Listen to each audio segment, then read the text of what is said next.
Sunday night, time for another edition of What We're Cooking. I'm Al. I'm Nick. And by the way, what did you do today, my friend? I went out and stood in line for 3 hours and voted. That's right.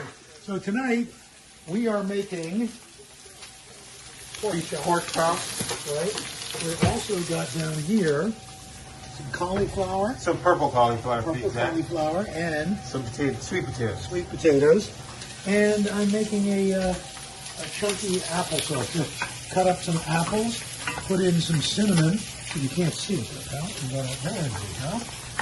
Cut up some apples, put in some cinnamon, put in just a dab of maple syrup, and cooking that until it's time to go. And now it's time for me to move and flip the pork chops. These aren't that thick, so they will pan sear fairly quickly. And let's pass on to it. All right, everything's all cooked up. What do we got, Nick?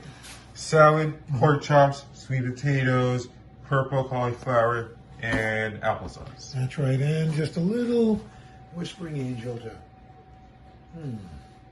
get ready for a nice feast. Well, that's a Sunday edition of What We're Cooking. I'm Al. I'm Nick, and that's a wrap. And don't forget to vote. Don't forget to vote, because voting helps.